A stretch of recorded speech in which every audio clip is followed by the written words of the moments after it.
everyone. It's Melissa Peters here with DORN Companies, coming to you pain-free live to help you live pain and injury-free. Thanks for tuning in today for another episode of the Injury Prevention Academy, brought to you by DORN Companies, the country's leading wellness-based pain management and injury prevention company, committed to reducing cost of healthcare, workers' compensation, and lost productivity, resulting in over $100 million in savings over the last 20 years for our clients. Joining us today is Huey Nunn, who is the Vice President of Environmental Health Safety at Dover Corporation. Mr. Nunn has 23 years of experience in owning EHS processes and serving in various leadership functions throughout his career. He has become an expert in problem solutions, process efficiencies, and occupational health and safety. He's contracted and consulted for large companies such as Chevron, ExxonMobil, and his latest consultant job was Shell in 2017. He became involved in his profession because he was introduced to the field as modified duty while he was serving in the military due to an injury while serving in the Middle East.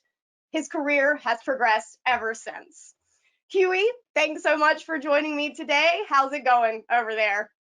Great, Melissa. It's a pleasure. Thank you for having me. All is well. All is well. Considering the circumstances, I would say, I won't complain. I understand that completely. I try to find, that positivity every day. So, Absolutely. speaking of present circumstances, Huey, you Yeah. started your position at Dover in March of this year, right before we were all tossed into the tides of the COVID-19 Absolutely. global pandemic. Yeah. So, what's it been like starting somewhere new in the midst of all this? Well, it was challenging, to say the least. First and foremost, coming into a new company, trying to get some stakes in the sand and trying to establish, some type of rapport and relationship with employees, yet giving them instructions, and those instructions coming from a person that they don't really know. And, they're like, who is this person? Who is this guy? And, I didn't have enough time to establish credibility with the organization. Of course, I went through the interview process, and I would say that, during that process, it was a very thorough process, and I was able to, talk about my competencies and kind of give a roadmap to the direction that I would leave the company. But needless to say, it was a challenge to be able to establish some credibility there early on. I did, however, establish that credibility very quickly, as you could imagine, because I had to lead the company through this situation and kind of establish some framework for them. Yes, and that original roadmap you developed, you sticking to it, or did It people took a run detour, right? took a detour? Well, Indeed. I want to talk about that detour because, as we know, we're Yeah. still in the midst of it. We're working through Mm, it, and mm, one thing that has come out of this is safety and well-being is on the yeah. top of mind of a lot of companies right now. But there's been unique 100%. challenges. Yeah. So, is most of your safety team currently working from home, or do you have safety folks on site? For the most part, we have safety folks on site. It was, we definitely had some downtime, I would say. We definitely did some, establish some work for home policies, procedures, and things of that nature. But for the most part, my folks are on site. You have to remember Dover, for the most part, was considered one of those essential manufacturers. So we had to establish some things very early on. We didn't have the mercy of sitting back and watching others put things in place, and then, kind of doing the copy paste method. We had to be the pioneers to establish some guardrails, and we did that. And so most of my folks are back on site and working and conducting audits, and I'm pretty sure we'll get into some of those specifics, but, they're making sure we maintain a safe work place for the most part. And now, what about, kind of senior leadership of safety? Like, I see you're working from home, perhaps it's just today, but Yeah. have there been challenges or even successes, depending on your perspective, providing remote safety support, even maybe to the other safety professionals on site? Well, yeah, I would say it has been a challenge. Especially early on, we received some complaints that some folks did not necessarily have the proper setup at home, and it was an uncomfortable situation for many. Some folks needed back support, chair support. We started to get into ergonomics.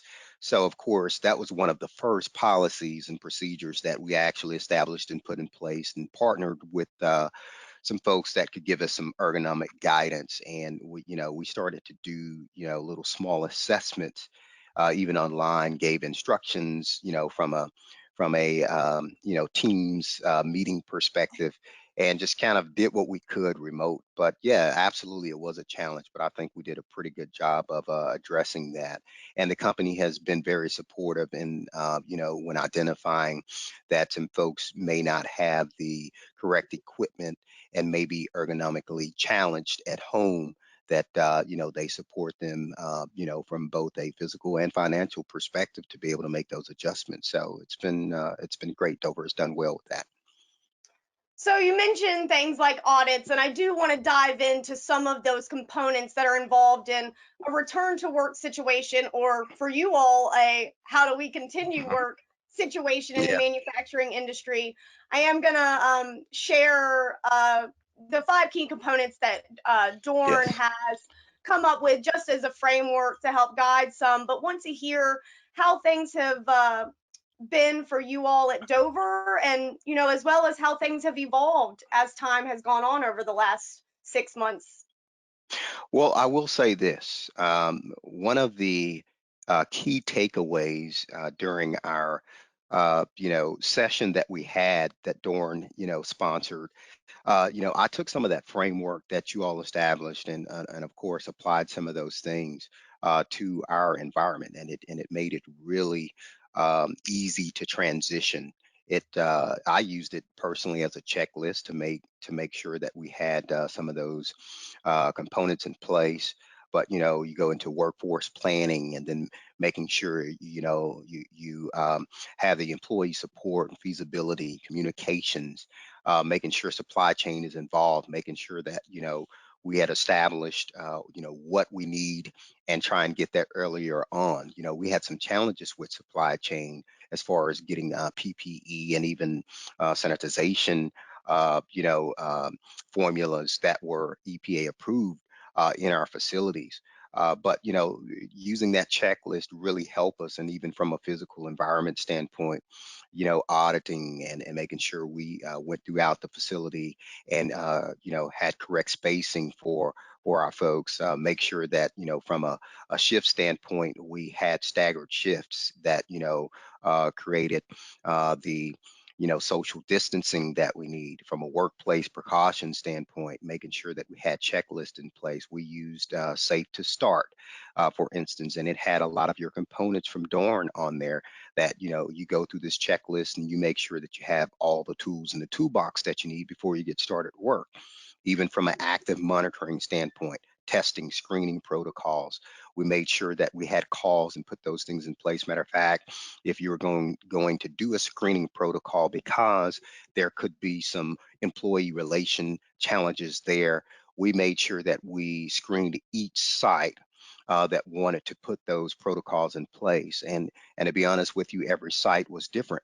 So you have to sit there and understand the scope of work, understand the scope and risk as it relates to the safety and well-being of your employees, and establish a mitigation plan. And you want to try and use the hierarchies of control to either eliminate, and where you cannot, mitigate as much as possible.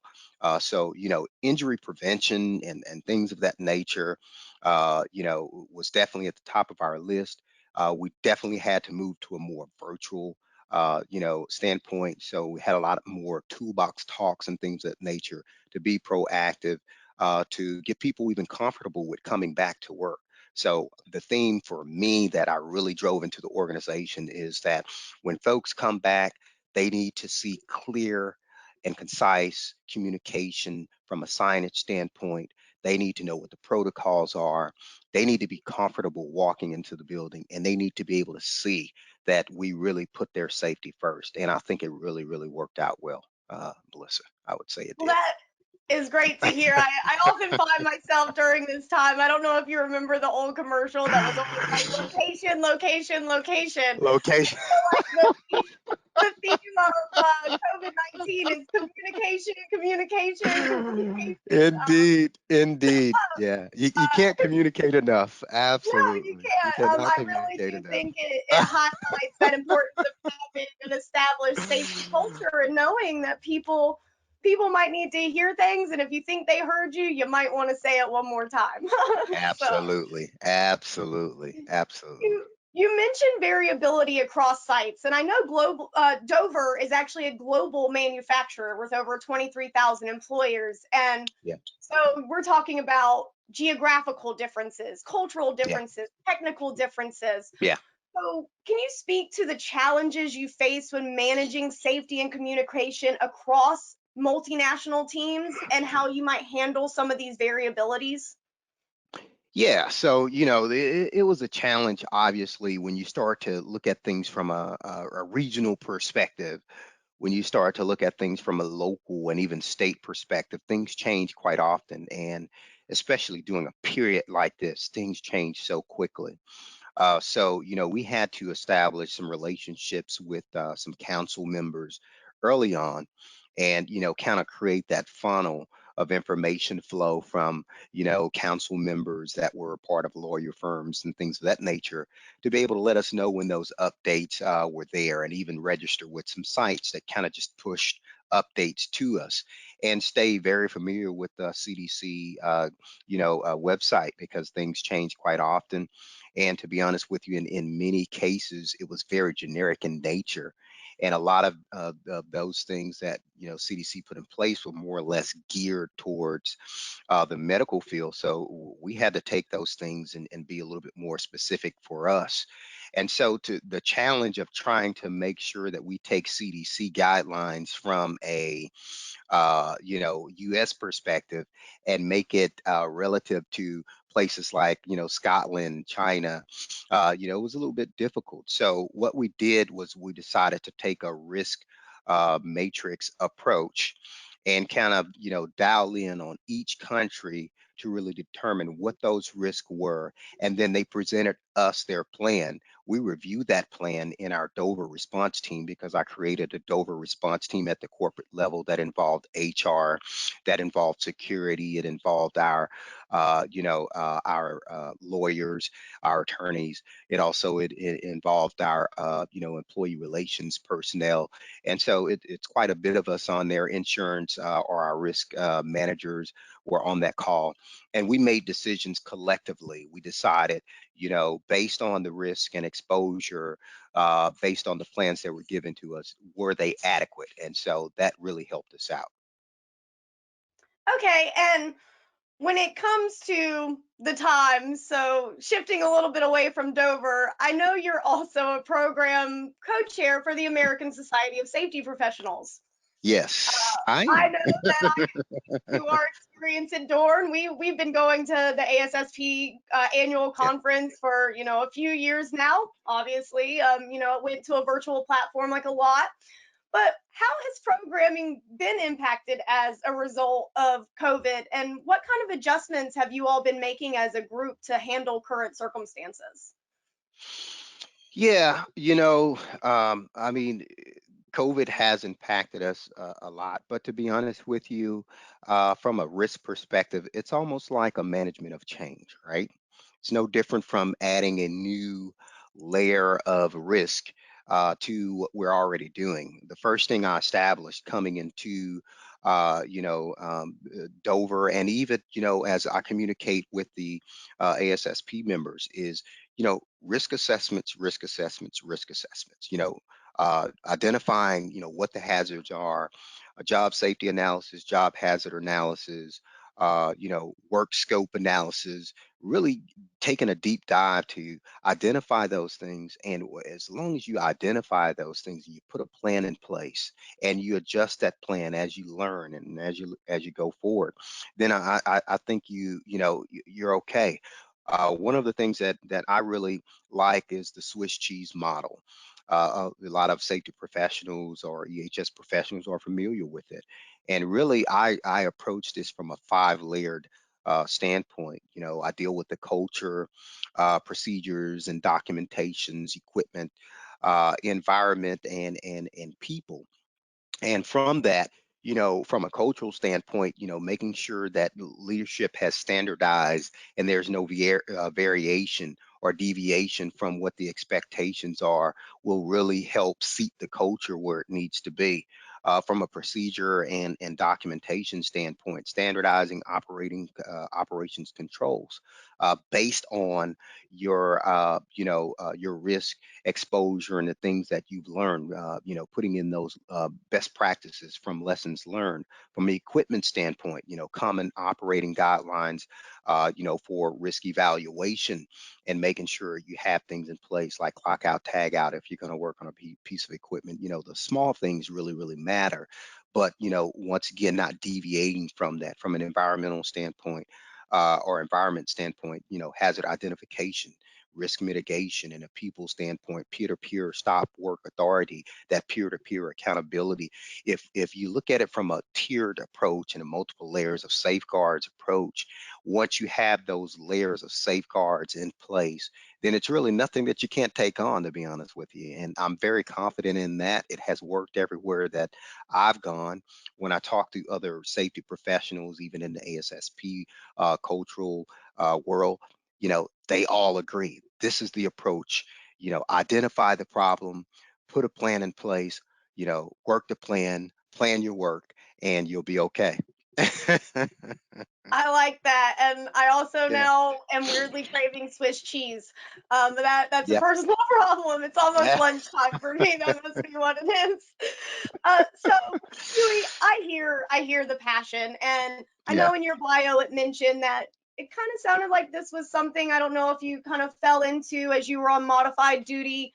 Yeah. Which thank you for your service, and I know you spent Thank you. 8 years in the U.S. Army. Yes. Yes, thank you Yes, so much. absolutely. So Thank you. can you share how this experience shaped you as a safety professional and influenced your approach to safety leadership? Yeah, absolutely. And I'll say that it's a two-tiered shaping, if you will. The first shaping is my father is a paraplegic, right? My father was injured when I was born as a child. I think I may have been 9 or 10 months when my father was injured in a work-related injury. He worked for a company, Arcla Gas at the time, and he was driving his vehicle, didn't have his seatbelt on, and I will say this is around 1977, 70, yeah, 77, and headed to a site to read a gas meter. He was a gas meter reader, and he was going only 15 miles per hour, and there was some construction going on this road. He turned to look at some gentlemen or some guys working on a house, and his wheel went into the crack of the pavement at that point because they were actually working on this road. And instead of him stopping, he tried to overcorrect the wheel to get the wheel out of that seating between the two dynamic layers of the road, and it overturned his truck, flipped his truck over. Now, 15 miles an hour, you think 15 miles an hour flip over of a truck can't be that severe. He didn't have a scratch on his body. He said that the dust settled in his mouth, and as the glass broke and fell into the vehicle, he just felt like, okay, well, he was more concerned about the vehicle and what the job was going to do to him for overturning that vehicle more so than anything. Well, he tried to stand up and he couldn't. It snapped his spinal cord. So the flip over snapped his spinal cord. That was my first introduction to workplace safety. Me being injured in Iraq during a fight obviously shaped my thought process. It could have been avoided, It was it was friendly fire. That was the self-infliction. And so I would say that based off of those two scenarios, it made me start to look at things a little bit different. My father's injury obviously affected my life. I had some really challenging issues as a kid mentally, dealing with my father not being able to do for me what other fathers or what I saw other fathers doing for their children. Created some anger issues and some things of that nature. Very challenging. From a military standpoint, it may not look like it at this point, but I'm 85% disabled due to the injury. That has affected me, especially my hearing. I can only hear out of one ear, and that's the reason why some of the pronunciation of my words may not be as clear because I have a hard time hearing sound. I'm very dominant on my right ear. My left ear, there's an effect there. They tried to do surgery, replace the bone with the artificial bone, artificial skin, things of that nature. But due to that, it has affected me. It has even affected my career progression because not everybody is able to relate to that. They may say that I need some soft skills and some communication skills, things of that nature, because I can't hear certain sounds. Well, it really gave me that passion after that second scenario, with the military, to help other people because I know, work-related injury can damage you, but not only damage you as a person or challenge you as a person, it could really affect, your kids, other family members. And so during that process, when I was given modified duty, that was my job, was to be basically over safety for the battalion, to put some things in place, especially when we went to places like the firing range. um, I was really able to help and drive home safety, keeping your weapons up and down range, things of that nature. And I didn't have not one injury on my clock of my last few years in the military because I was so passionate about driving a mindset. Because really, it's a mindset. It's a change of behaviors. It's habitual behaviors that you really have to seat into your employees and into a culture to really see that cultural change. So I would say that is what made me passionate about it. It's my injury and seeing my father injured and knowing the effect that it had on me. Yes, thank you for sharing Yeah, that. I absolutely.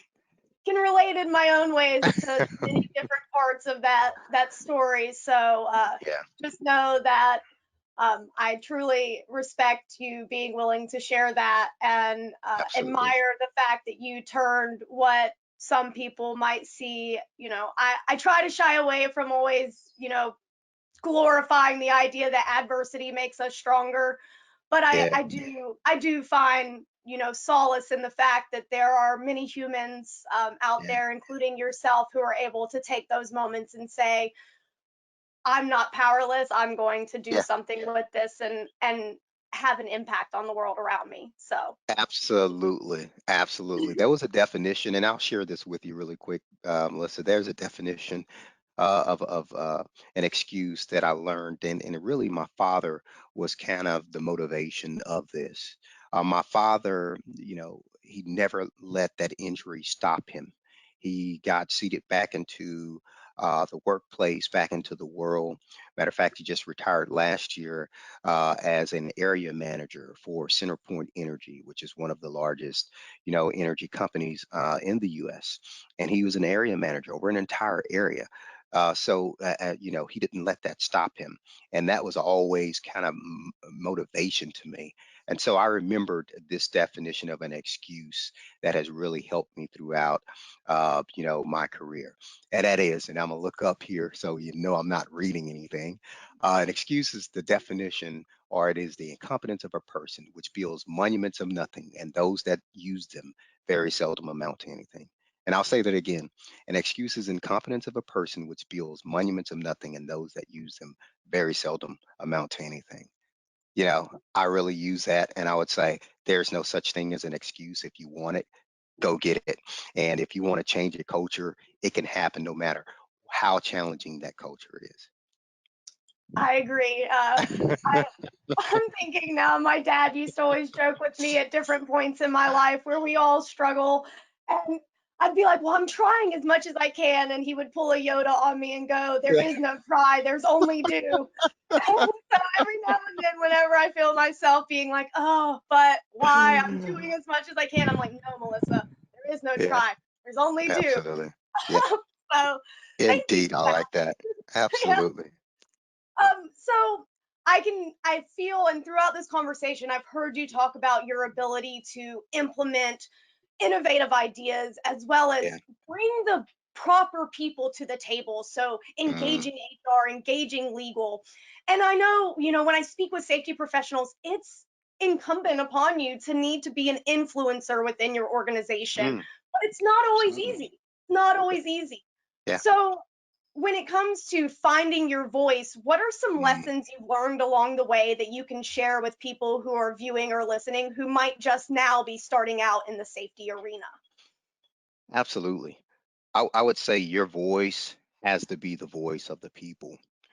The moment that you try and do things on your own, or the moment that you try and use your agenda to drive things without getting buy-in, you would be the Lone Ranger, for sure, right? What I found is that, when I get to an organization, for the first 30 to 60 days, you need to be watching. Sit back and watch. Don't be so, anxious to get in and make changes.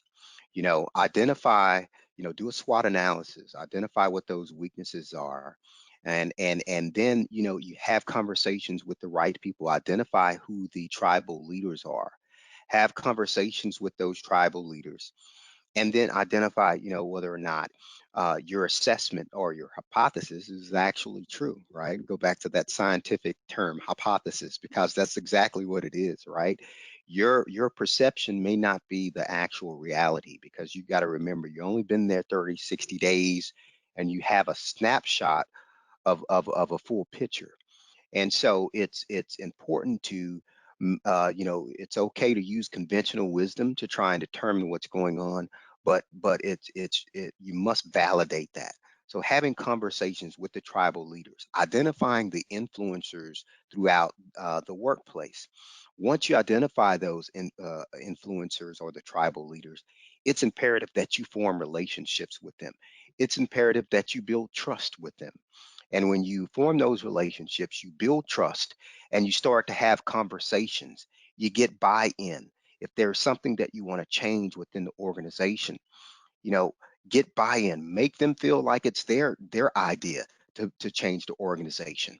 And I tell you, it works like a charm. It works every single time, and these are just little nuggets, that have helped me along the way. There's more than one way to skin a cat, as they would say in the South. But at the end of the day, it's about people, and it's about, nobody likes change. So if change is going to happen, you have to make them feel as though they are the ones that are making the change. And if you get feedback and buy in and say, here's the challenge that I'm having, here's what I've identified as a possible issue. I was thinking this as a solution, but you as the subject matter expert, I know that you'll probably take what I have and polish it up. What do you think? It's selling, right? We have to sell. In EHS, our job is to sell the change culture. We have to be the change agents. Yes, I Yeah. appreciate the view of psychological influence, and that it is Yeah. selling. I think sometimes Yeah. people might look at it as I'm here to tell you what to do, but it's like, Yeah. no, No, you're here to inspire and empower absolutely. in order to encourage. And so I appreciate 100%. that viewpoint. I know that's, as Dorn, we come into companies as a partner, a vendor, and I take it very seriously for us to never come in and say that we're there to tell a safety team how to run. We're there to integrate. We're there to Mm, provide resources, to provide insight, and to partner with people in order to, increase engagement and get that buy-in. Because people, I think we can all attest to the idea that people don't always respond well to, Yeah, command and control. indeed. And it's the exact opposite of what I was in the military, to be honest with you. So it was quite challenging to really finesse that and learn that. My first couple of jobs, I learned some hard lessons very quick, you know. And so yeah, it's Yeah. important to understand that and adopt that. You mean a new safety professional should just march on the floor and start telling people who've been doing their job for 30 years how to do it more safely? Yeah, the safety cop mentality. Yes, indeed. Oh man, that is great. So I want to thinking about, moving forward, and Yeah, I mean, I don't know when the uncertainty will end, and can't predict the future, but I know that most manufacturing right. companies continue to work throughout this, or some, other ones like automotive, they did stop for a while and then restart. Hmm. And we spoke earlier about, components related to COVID and response patterns, and how injury prevention is part of that. But Yeah. looking, as, both reflecting on the past 6 months and looking forward, what are some of your top safety priorities right now? And how do you continue to prioritize injury prevention tactics for, workers who might be joining your team or coming back after a long break? So I would say that the focus right now, obviously, is on making sure we have a fine balance of COVID initiatives versus our daily operation safety protocols. And I would say based on me coming to Dover at this point, I basically broke some of these things down to three core elements for Dover as a plan, and that is governance and cross-functional processes, competency and development, and sustainability. So let's just start with competency right off the bat. One of the things that I've established is a safety master class that not only all of the safety professionals must go through, but all of the supervisors and the managers must go through. So I plan to roll that out as soon as we return, because this will encompass what are risk and how you evaluate risk and how we should be looking at our daily operations. Of course, the next thing would probably be incident investigation, and incident investigation from a very light standpoint. Let's establish reporting protocols, which we have protocols in place, but because Dover is a conglomerate and we have over 18 operational segments, I would say, for lack of terms, we have operational companies that have variation in maturity levels. And so, understanding that from an operational risk assessment standpoint would be vital, so we can understand from the maturity model standpoint where our folks are, and how do we put a plan in place specific for them. So, establishing things of that nature, it will be the first priorities, obviously, because we just have a challenge with trying to get everybody speaking the same language, operating the same way, and having those expectations from a more advanced maturity model standpoint, and established within the workforce. So that's going to be the main focus, other than the COVID, obvious COVID initiatives, and just really establishing those three core elements that I spoke about, making sure that we tie into the different functions, make sure that they understand the expectations. Things such as management of change would be one that comes to mind. When we see something that is majorly different that we're introducing to the workforce, let's stop and get a pre-startup evaluation of that risk before we take that particular thing and introduce it to the environment. That is very imperative, because it's just an incident that's waiting to happen. So establishing that governance is really what I'm going to be focused in on. There are some other things that I would say that I would focus on, obviously, such as, establishing a one management system. We have various management systems right now that we're using, audit assurance, EHS accountability framework, even including the FAIR process, when determining from a behavioral standpoint if a person willfully violated, a EHS policy or not, getting those EHS infraction policies into place, customer and contract EHS performance, and that solidarity, creating life safety rules for our team, journey management would be one that comes to mind. So there's a plethora of things that I plan on implementing, and of course, I have to do this in strategically in a sequential order. So I think the first order of business, to my earlier point, is governance. Journey management. I feel like I could Oh use a yeah, little bit of that just on a personal indeed. level. Like, is that like a life coach thing? Have you ever heard of journey management? No, I haven't, but now I'm like, I'm Yeah, gonna have to look into that because I like yeah, digital things, and I'm like, I feel like there's a marriage between safety journey management and life journey yeah. So I'll tell you very quick in about 30 seconds here what I've done here at Dover to help us out. So from a journey management standpoint, we put a protocol in place, and I've kind of established this with the company. And I said that, if you're traveling, for instance, I'm from Houston, Texas. So if I was going to a place like Chicago, right now there is an order in place that in certain areas that you travel to Chicago, I would have to quarantine for 14 days before I would even work. How many people know that?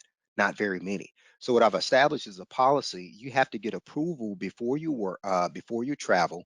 Number one, you have to contact your hotel. What are their policies? You have to contact the airline. What are their policies? And you have to make sure that it meets or exceeds Dover's expectation or protocols that I put in place from a PPE standard perspective, social distancing. How often are you cleaning? Things of that nature from a restaurant and a hotel and a transportation perspective, because that's public transportation. So what you do is once you identify those things, it's a risk matrix that's attached to that. You go through that risk matrix, you assess the risk based on hospitalization, based on the place that you're traveling to, which would be one of our opcos. Obviously, you're leaving one opco from Houston to travel to another opco in Chicago. What is their COVID rate right now? Have they had a recent COVID case? What did they do to put that in place? Are we seeing a cluster of things? And so all of that is taken into consideration. When you submit that information, we review it, we check back up on it, and that's either the EHS and HR person that's at the receiving end of this person, the destination, and then they would sign off on it, and then the HR and the EHS person from the place of origin would sign off on it and say, we've reviewed this and looked at it also. That's what journey management is all about, making sure that when your folks are traveling, that they've taken all the risk to consideration and that they know what they're getting into. So now when our people travel, they are confident. They are confident. They know what to expect. It's not a blind situation. Thank you for that. I think I might have ventured Absolutely. into some journey management myself over the last few months. Then, and as we know, Indeed. I mean, I spend time thinking about things I never thought I would, be thinking about and checking. As we even have some providers travel for various Right. trainings or thing, but now I'm like, now I have a word for it. That's totally going on my resume. Speaking of innovation of the times, to end, I want to focus a little bit on safety technology solutions. So I know you referenced a few times using different virtual kind of avenues, and we at DORN, we've come up with virtual ergonomic evaluations, virtual self massage sessions. So how does Dover utilize safety technology and virtual solutions for injury prevention if you are at this time? So, of course, we're taking a deeper dive into that, and that's one of the reasons why they brought me on to really go into that transition of being proactive and looking at things from a leading indicator perspective. Right now, we're just using what we have from a manual perspective of, hazard identification reports, find it, fix it type of, reports that are being turned in.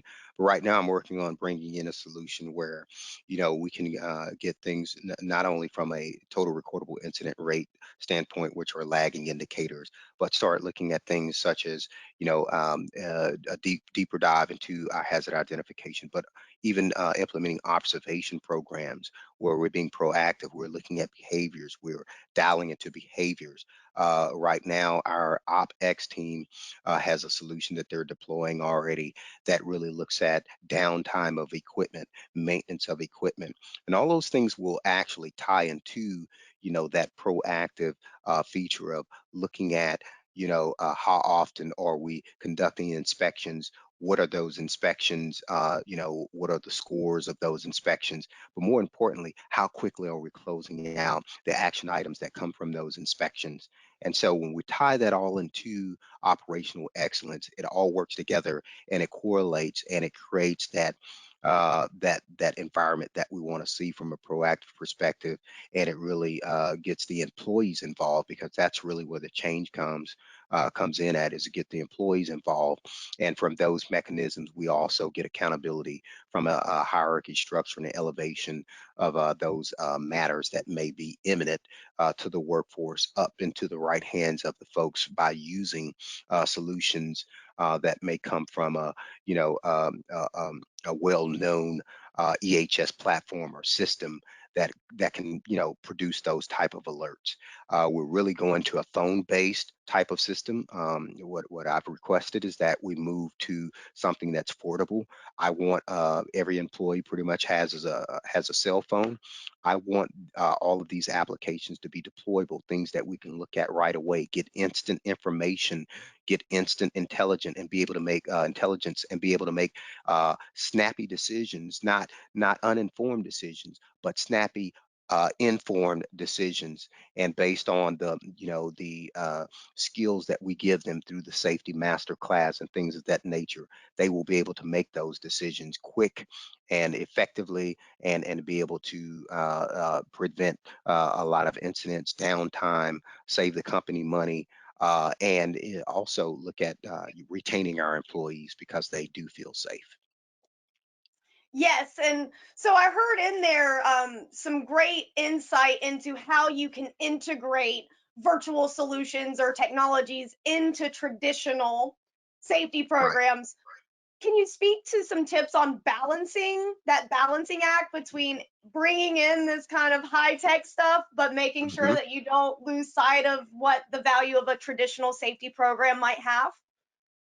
Yeah, absolutely. I mean, you never take out the interaction piece. You never take out, the intelligence portion of it, or the, electronic portion of it. It's just simply to gather information, to be able to, proactively find solutions for the challenges that we may have.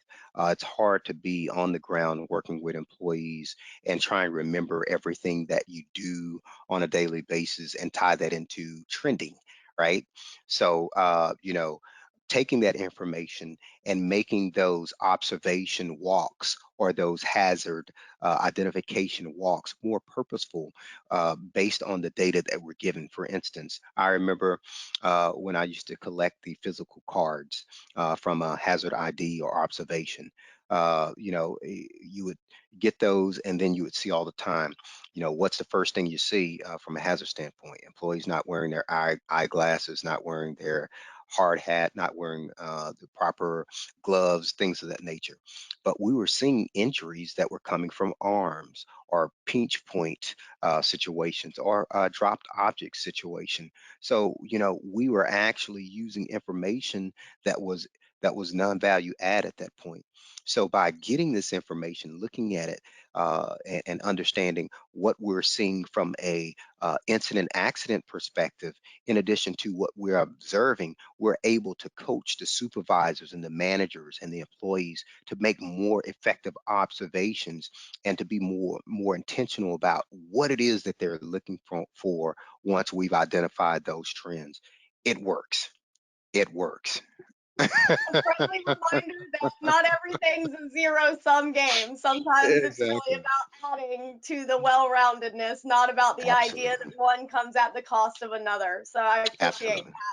that. Yep. Thank Yep. you so much, Huey, for No, taking thank time you to very speak much, with me Melissa. today and joining me here. And appreciate everyone out there who took time to view or listen to us today, and hope you got Yep. something valuable out of it. And hope you tune in soon for our next episode. Thanks again, Huey. Thank you.